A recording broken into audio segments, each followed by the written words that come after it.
जय जगन्नाथ पिलाने आज दे +3 फर्स्ट इयर सेकेंड सेमिस्टर पाए पॉलिटिकल साइंस रो यूनिट 2 रो कोर 4 सिलेक्टेड लॉन्ग क्वेश्चन देखिबा आज explain the composition and powers and functions of house of common पिलाने ए Gutte video रे तुम मानकर 5 मार्क कंप्लीट हेबा सहित लॉन्ग क्वेश्चन भी कंप्लीट हेबो देखिबा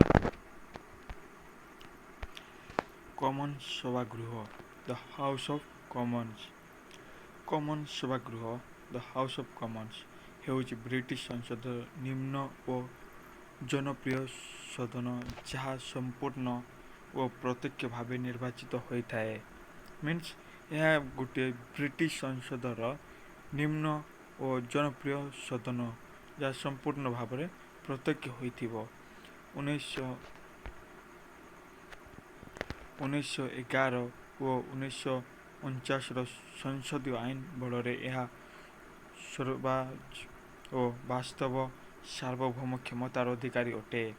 यह 1911 और 1949 संसदीय आईन बल यह देशर तथा जनसाधारण प्रकृत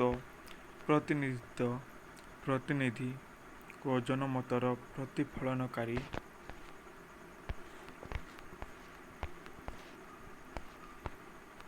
कक्ष अटे।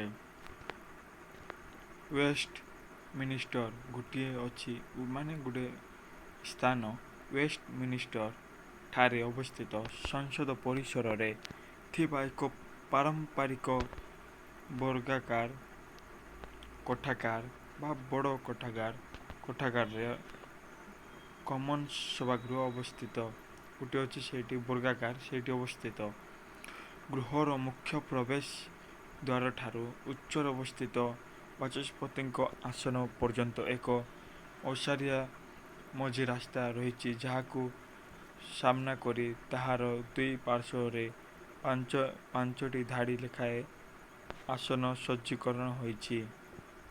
बाचस्पति डाहाण पटे माने बाचस्पति डाहाण पटे आसन गुड़िक सरकारी दलर सदस्य एवं तांको बाम पट आसन मानक विरोधी दल सदस्य माने बसंती माने एटा गोटे इम्पोर्टाट आइब जे बाचस्पति डाहाण पटे सरकारी दल बसबे एवं ता सहित बाम पटे विरोधी दल बसबे। एबे देखिबा कंपोजिशन पिलाने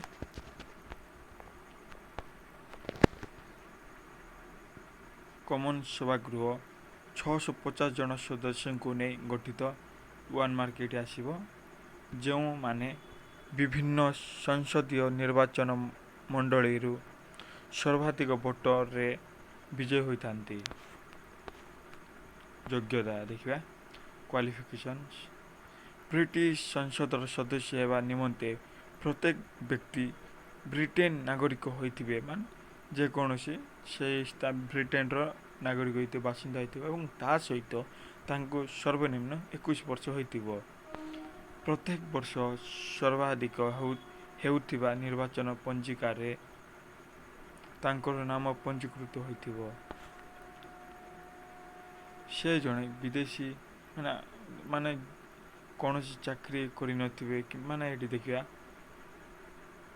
एतद व्यतीत तांकर केतेक अयोग्यता नथिबो से जने विदेशी देवालिया विकृति मस्तिष्क किंबा अपराधी होई नथिबे से लॉर्ड सभागृहर सदस्य होई नथिबे से मते इंग्लैंड स्कॉटलैंड और उत्तर आयरलैंड प्रतिष्ठित गिरजा किंबा रोमान कैथोलिक गिरजार धर्मजाजक होई नथिबे।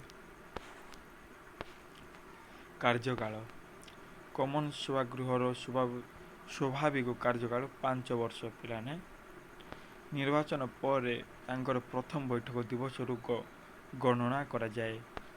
कौनसी कारण प्रधानमंत्री सुपारिश क्रमे राजधार्य समय पूर्व गृह को भंग कले ताहार कार्यकाल सहित सदस्य मान कार्यकाल शेष हुए ता कार्यकाल सहित ତାଙ୍କ କାର୍ଯ୍ୟ ମାନେ ସମାନ ଶେଷ ହୋଇଯିବ। ଜରୁରୀ ପରିସ୍ଥିତିରେ ତାଙ୍କର କାର୍ଯ୍ୟକାଳ ବୃଦ୍ଧି କରାଯାଇଥାଏ, ମାନେ ଜରୁରୀ ଏମର୍ଜେନ୍ସିରେ ତାଙ୍କ କାର୍ଯ୍ୟକାଳ ବଢ଼ାଇ ଦିଆଯାଇଥାଏ। ଗୃହର ସଦସ୍ୟତା ଏକ ସମ୍ମାନଜନକ ଜାତୀୟ କର୍ତ୍ତବ୍ୟ ହୋଇଥିବାରୁ ତାହାକୁ ସିଧାସଳଖ କେହି ତ୍ୟାଗ କରିପାରିବେ ନାହିଁ, ଅର୍ଥାତ୍ ଇସ୍ତଫା ଦେଇପାରିବେ ନାହିଁ। ପଦବୀରୁ ଇସ୍ତଫା ଦେବାକୁ ଚାହୁଁଥିବା ସଦସ୍ୟ ପରୋକ୍ଷରେ ତାହା କରିପାରିବେ, ମାନେ ପରୋକ୍ଷରେ ତାହା କରିପାରିବେ। ସେଥିପାଇଁ ସେ ଏକ ଲାଭଜନକ ପଦବୀରେ ନିଯୁକ୍ତି ନିମନ୍ତେ ଅନୁରୋଧ କରି ଅର୍ଥମନ୍ତ୍ରୀକୁ ଆବେଦନ କରିପାରିବେ। ଅର୍ଥମନ୍ତ୍ରୀ ମାନେ ସେ ଲାଭଦାୟକ ହୋଇକିନା ପିଲାମାନେ ଲାଭଜନକ ପଦବୀ ହୋଇକିନା ମାନେ ରହିକି ସେଥିରେ ନିଯୁକ୍ତି ନିମନ୍ତେ ଅନୁରୋଧ କରି ଅର୍ଥମନ୍ତ୍ରୀଙ୍କୁ ଆବେଦନ କରିବେ, ଯାହା ସାଧାରଣତଃ ଅନୁମୋଦିତ ହୁଏ। ଅଧିବେଶନ ସେସନ୍ସ କମନ୍ ସଭାଗୃହର ଅଧିବେଶନ ବର୍ଷକୁ ଅତି କମ୍ରେ ଥରେ ବସିବାର ପରମ୍ପରା ଅଛି, ଥରେ ବସିଥାଏ। ଅଧିବେଶନ ସାଧାରଣତଃ ଅକ୍ଟୋବର କିମ୍ବା ନଭେମ୍ବର ମାସରୁ ଆରମ୍ଭ ହୋଇଥାଏ। ଏହା ଅକ୍ଟୋବର ଓ ନଭେମ୍ବର ମାସରୁ ଆରମ୍ଭ ହୋଇଥାଏ, ଜୁଲାଇ ମାସରେ ଏହା ଶେଷ ହୋଇଥାଏ। ଗୃହ ସପ୍ତାହକୁ 5 ଦିନ ଚାଲେ, ମାନେ କେବେ କେବେ ଛୁଟି ବି ରହିଥାଏ ପିଲାମାନେ। ସୋମବାରରୁ ଗୁରୁବାର ପର୍ଯ୍ୟନ୍ତ ପ୍ରତ୍ୟେକ ଦିନ ବୈଠକ ଅପରାହ୍ନ 2:30 ଆରମ୍ଭ ହୋଇ ରାତି 10ଟା ପର୍ଯ୍ୟନ୍ତ ଚାଲେ। କେତେକ ସ୍ୱତନ୍ତ୍ର ଓ ଜରୁରୀ ବ୍ୟାପାର ନିମନ୍ତେ ବହୁ ବିଳମ୍ବିତ ରାତି ପର୍ଯ୍ୟନ୍ତ ମଧ୍ୟ ବୈଠକ ଚାଲିପାରେ। ଏଥିରେ ବହୁତ 1 ମାର୍କିଆ ଅଛି, ଏକ୍ଜାମରେ ଆସିବ।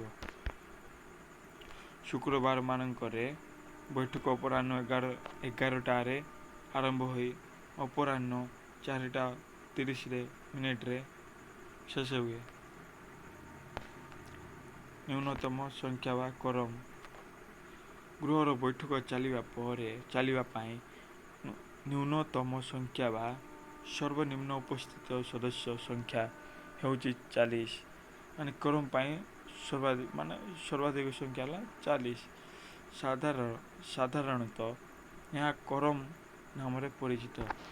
ସାଧାରଣ କହିବା ପାଇଁ ଗଲେ ଏହା ହିଁ କୋରମ ନାମରେ ପରିଚିତ। ସ୍ୱାଧିକାର ଓ ଅବ୍ୟାହତ ଗୃହର ସଦସ୍ୟମାନଙ୍କୁ କେତେକ ସ୍ୱାଧିକାର ଓ ଅବ୍ୟାହତି ମିଳିଥାଏ।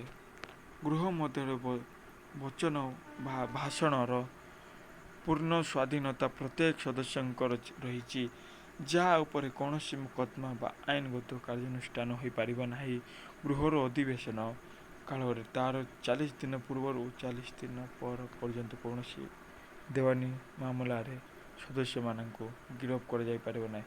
40 ଦିନ ପୂର୍ବରୁ ଏବଂ 40 ଦିନ ପରେ ଦେୱାନୀ ମାମଲାରେ ସଦସ୍ୟମାନଙ୍କୁ ଗିରଫ କରାଯାଇପାରିବ ନାହିଁ। ମାନେ ଏଠି ବୁଝା ପାଇଁ ଗଲେ ସଦସ୍ୟଙ୍କର ରାଜାଙ୍କୁ ସାକ୍ଷାତ କରିବାର ଅଧିକାର ରହିଛି, ନିଜର କାର୍ଯ୍ୟ ବିବରଣୀ ନିୟନ୍ତ୍ରଣ କରିବା ଏବଂ ନିଜ ସ୍ୱାଧିକାର ଭଙ୍ଗ କାରଣରୁ ଖିଲାପକାରୀଙ୍କୁ ଦଣ୍ଡିତ କରିବାର ଅଧିକାର ଗୃହର ରହିଛି।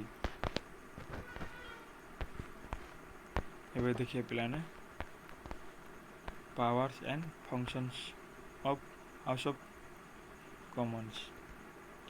କମନ୍ସ ସଭାଗୃହର କ୍ଷମତା ଓ କାର୍ଯ୍ୟ ନିମ୍ନ ଶିରୋନାମା ଗୁଡ଼ିକରେ ବର୍ଣ୍ଣନା କରେ, ମାନେ ଏଠି ବର୍ଣ୍ଣନା କରାଯାଇଛି। ତଳେ ବ୍ୟବସ୍ଥାପକ କ୍ଷମତା ଲେଜିସ୍ଲେଟିଭ୍ ପାୱାର୍ସ ବ୍ୟବସ୍ଥାପନ ବା ଆଇନ ପ୍ରଣୟନ କ୍ଷେତ୍ରରେ ବ୍ରିଟିଶ ସଂସଦର ଅବାଧ କ୍ଷମତା ଅଛି। ମାନେ ବ୍ୟବସ୍ଥାପକ ବା ଆଇନ ପ୍ରଣୟନ କ୍ଷେତ୍ରରେ ବ୍ରିଟିଶ ସଂସଦର ଅବାଧ କ୍ଷମତା ରହିଛି। ବାସ୍ତବରେ ଏହି କ୍ଷମତା ହେଉଛି କମନ୍ ସଭାଗୃହର। ବାସ୍ତବରେ ଦେଖିବା ପାଇଁ ଗଲେ ଏହି କ୍ଷମତା ହେଉଛି କମନ୍ସ ବା ନିମ୍ନ ସଭାଗୃହର। ଅଣ ଅର୍ଥ ବିଧେୟକ ଗୁଡ଼ିକ ନନ୍ ମନି ବିଲ୍ସ ଯେକୌଣସି ଗୃହରେ ଆଗତ ହୋଇପାରିବାର ବ୍ୟବସ୍ଥା ଥିଲେ ମଧ୍ୟ ଶତକଡ଼ା ପ୍ରାୟ 90% ବିଧେୟକକୁ କମନ୍ ସଭାଗୃହରେ ଆଗତ ହୁଏ। ମାନେ ପ୍ରାୟତଃ 90% ବିଧେୟକ କମନ୍ ସଭାରେ ହିଁ ଆଗତ ହୋଇଥାଏ। ଏହି ଗୃହ ଦ୍ୱାରା ପାରିତ କୌଣସି ଅଣ ଅର୍ଥ ବିଧେୟକକୁ ସର୍ବାଧିକ 1 ବର୍ଷ ପର୍ଯ୍ୟନ୍ତ ବିଳମ୍ବିତ କରିବା ବ୍ୟତୀତ ଲର୍ଡ଼ ସଭାଗୃହ ଅଧିକ କିଛି କରିପାରିବ ନାହିଁ।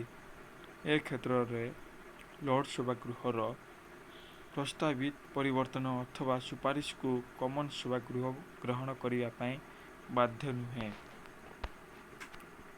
ନମ୍ବର 2 ଦେଖିବା କାର୍ଯ୍ୟପାଳକ କ୍ଷମତା ଏକ୍ସିକ୍ୟୁଟିଭ ପାୱାର୍ସ। କାର୍ଯ୍ୟପାଳିକା ଉପରେ କମନ୍ ସଭାଗୃହର ନିୟନ୍ତ୍ରଣ କ୍ଷମତା ରହିଛି। ମାନେ କାର୍ଯ୍ୟପାଳିକା ଉପରେ ହିଁ କମନ୍ ସଭାଗୃହର ନିୟନ୍ତ୍ରଣ ମାନେ କଣ୍ଟ୍ରୋଲ କ୍ଷମତା ରହିଛି। ଗୃହର ସଂଖ୍ୟାଗରିଷ୍ଠ ଦଳ ମାନେ ଯିଏ ଗୃହର ସଂଖ୍ୟାଗରିଷ୍ଠ ଦଳ ସରକାର ଗଠନ କରିବାର ସର୍ବାଧିକ ମନ୍ତ୍ରୀ ଏହି ଗୃହରୁ ହିଁ ହୋଇଥାନ୍ତି। ମାନେ ଯିଏ ସଂଖ୍ୟାଗରିଷ୍ଠ କରେ ଅଧିକା ମାନେ ଭୋଟ ଜିତେ ସେ ଏଇଠି ମନ୍ତ୍ରୀ ତିଆରି କରିଥାଏ। ମନ୍ତ୍ରୀ ଏହି ଗୃହରୁ ହିଁ ହୋଇଥାନ୍ତି। ପ୍ରଧାନମନ୍ତ୍ରୀ ଏହି ଗୃହର ସଦସ୍ୟ ହେବାକୁ ବାଧ୍ୟ। ପ୍ରଧାନମନ୍ତ୍ରୀ ହିଁ ମାନେ ପ୍ରଧାନମନ୍ତ୍ରୀ କମନ୍ସ କହିଲେ ନିମ୍ନ ଗୃହ ବା ଲୋକସଭା। ପ୍ରଧାନମନ୍ତ୍ରୀ ହିଁ ଲୋକସଭାରୁ ଗୃହରୁ ସଦସ୍ୟ ହେବାକୁ ବାଧ୍ୟ ଅଟନ୍ତି। ଗୃହର ସଦସ୍ୟଗଣ ମନ୍ତ୍ରୀମାନଙ୍କୁ ଶାସନ ସମ୍ପର୍କୀୟ ପ୍ରଶ୍ନ ଓ ଅତିରିକ୍ତ ପ୍ରଶ୍ନ ପଚାରି ଉତ୍ତର ଓ ତଥ୍ୟ ଆଦାୟ କରିପାରିବେ। ଜଣେ ମନ୍ତ୍ରୀଙ୍କ ପାଇଁ ଅନ୍ୟ ଜଣେ ମନ୍ତ୍ରୀ କିମ୍ବା ପରିଶେଷରେ ପ୍ରଧାନମନ୍ତ୍ରୀ ଉତ୍ତର ଦିଅନ୍ତି। କାରଣ ମନ୍ତ୍ରୀମାନେ ବ୍ୟକ୍ତିଗତ ଓ ମିଳିତ ଭାବେ ଏହି ଗୃହ ନିକଟରେ ଉତ୍ତରଦାୟୀ ପ୍ରଶ୍ନୋତ୍ତର ବ୍ୟତୀତ ମୁଲତବୀ ପ୍ରସ୍ତାବ, ଧ୍ୟାନ ଆକର୍ଷଣୀ ପ୍ରସ୍ତାବ, ନିନ୍ଦା ପ୍ରସ୍ତାବ ଏଇଟା ମାନେ ପିଲାମାନେ ମୁଲତବୀ ପ୍ରସ୍ତାବ, ଧ୍ୟାନ ଆକର୍ଷଣକାରୀ ପ୍ରସ୍ତାବ, ନିନ୍ଦା ପ୍ରସ୍ତାବ ଓ ତା ସହିତ କାଟ ପ୍ରସ୍ତାବ ମାଧ୍ୟମରେ ଗୃହ ମନ୍ତ୍ରୀମାନଙ୍କୁ ତଥା ମନ୍ତ୍ରିମଣ୍ଡଳକୁ ନିୟନ୍ତ୍ରଣ କରେ ବା କଣ୍ଟ୍ରୋଲ କରେ। ଗୃହରେ ସରକାର ବିରୁଦ୍ଧରେ ଅନାସ୍ଥା ପ୍ରସ୍ତାବ ଗୃହୀତ ହେଲେ ଅଥବା ବଜେଟ୍ କିମ୍ବା ସରକାରୀ ନୀତି ଗୃହ ଦ୍ୱାରା ପ୍ରତ୍ୟାଖ୍ୟାନ ହେଲେ ମନ୍ତ୍ରିମଣ୍ଡଳକୁ ଇସ୍ତଫା ଦେବାକୁ ହୁଏ। ମାନେ ଇସ୍ତଫା ଦେବା ପାଇଁ ବାଧ୍ୟ। ଏହି କ୍ଷମତା ଲର୍ଡ଼ ସଭାଗୃହର ନାହିଁ। ଆର୍ଥିକ କ୍ଷମତା ଫାଇନାନ୍ସିଆଲ ପାୱାର୍ସ। ଆର୍ଥିକ ବ୍ୟାପାର କମନ୍ ସଭାଗୃହ ହେଉଛି ସର୍ବେସର୍ବା। ବଜେଟ୍ ସମେତ ପ୍ରତ୍ୟେକ ଅର୍ଥ ବିଧେୟକ କେବଳ କମନ୍ ସଭାଗୃହରେ ହିଁ ଆଗତ। ବଜେଟ୍ ସମେତ ପ୍ରତ୍ୟେକ ଅର୍ଥ ବିଧେୟକ ମାନେ ଯେକୌଣସି ବିଲ୍ ହେଉନା କାହିଁକି କମନ୍ ସଭାଗୃହରେ ହିଁ ଆଗତ ହୋଇଥାଏ। ବଜେଟ୍ ତଥା ସମସ୍ତ ଅର୍ଥ ବିଧେୟକକୁ ସର୍ବାଧିକ 30 ଦିନ ବିଳମ୍ବ କରିବା ବ୍ୟତୀତ ଲର୍ଡ଼ ସଭାଗୃହର ଅଧିକ କିଛି କ୍ଷମତା ନାହିଁ। ମାନେ 30 ଦିନ ବିଳମ୍ବ କରିବା ବ୍ୟତୀତ ଲର୍ଡ଼ ସଭାଗୃହର ଅଧିକ କିଛି କ୍ଷମତା ନାହିଁ କି ଆଉ କିଛି କ୍ଷମତା ନାହିଁ। ଯଦି କମନ୍ ସଭାଗୃହ ଦ୍ୱାରା ପ୍ରେରିତ ଅର୍ଥ ବିଧେୟକକୁ ଲର୍ଡ଼ ସଭାଗୃହ 30 ଦିନ ମଧ୍ୟରେ ପାରିତ ନ କରେ କିମ୍ବା ନ ଫେରାଏ ତେବେ ଧରିନେବାକୁ ହେବ ଯେ ତାହା ଉଭୟ ଗୃହ ଦ୍ୱାରା ଗୃହୀତ ହୋଇଛି। ଯଦି ସେହି ସମୟ ସୀମା ମଧ୍ୟରେ ଲର୍ଡ଼ ସଭାଗୃହ କିଛି ସୁପାରିଶ ବା ପରିବର୍ତ୍ତନ ସହ ତାହା ଫେରାଏ ତେବେ ତାହା ଗ୍ରହଣ କରିବା ନ କରିବା କମନ୍ ସଭାଗୃହର ଇଚ୍ଛା ଉପରେ ନିର୍ଭର କରେ। ନ୍ୟାୟିକ କ୍ଷମତା ଦେଖିବା ଜୁଡ଼ିସିଆଲ ପାୱାର୍ସ। ନିଜର ଅବମାନନା କଣ୍ଟେମ୍ପ୍ଟ ନିମନ୍ତେ ଗୃହ ଖିଲାପକାରୀ ବ୍ୟକ୍ତିମାନଙ୍କୁ ନିଜେ ଦଣ୍ଡିତ କରିପାରିବେ। ମାନେ ନ୍ୟାୟିକ ମାନେ ଦଣ୍ଡ ଦେବେ ପିଲାମାନେ ଯିଏ ଭୁଲ କରେ ତାକୁ ଦଣ୍ଡ ଦିଆଯାଇଥାଏ। ଆଉ ତା ସହିତ ନ୍ୟାୟ ପ୍ରଦାନ କରେ। ନିଜ ସଦସ୍ୟମାନଙ୍କର ସ୍ୱାଧିକାର ଭଙ୍ଗ ହେଲେ ଗୃହ ତଦନ୍ତ କରି ଦୋଷୀଙ୍କୁ ଦଣ୍ଡିତ କରିପାରେ। କୌଣସି ବିଚାରପତିଙ୍କୁ ବହିଷ୍କାର କରିବା ନିମନ୍ତେ ଏହା ରାଜାଙ୍କୁ ସୁପାରିଶ କରିପାରେ। ଲାଷ୍ଟ ଦେଖିବା ସମ୍ବିଧାନ ସଂଶୋଧନ କ୍ଷମତା କନଷ୍ଟିଚ୍ୟୁସନ୍ ଆମେଣ୍ଡମେଣ୍ଟ ପାୱାର୍ସ। ଇଂଲଣ୍ଡରେ ସ୍ୱତନ୍ତ୍ର ସମ୍ବିଧାନ ପ୍ରଣୟନ ସଭା ନାହିଁ। ଇଂଲଣ୍ଡ ଗୋଟିଏ ଦେଶ ସେଠାରେ ସ୍ୱତନ୍ତ୍ର ସମ୍ବିଧାନ ପ୍ରଣୟନ ସଭା ନାହିଁ। କନଷ୍ଟିଚ୍ୟୁଏଣ୍ଟ ଆସେମ୍ବଲି ନାହିଁ। ଏହି କାର୍ଯ୍ୟ ବ୍ରିଟିଶ ସଂସଦ ହିଁ କରିଥାଏ।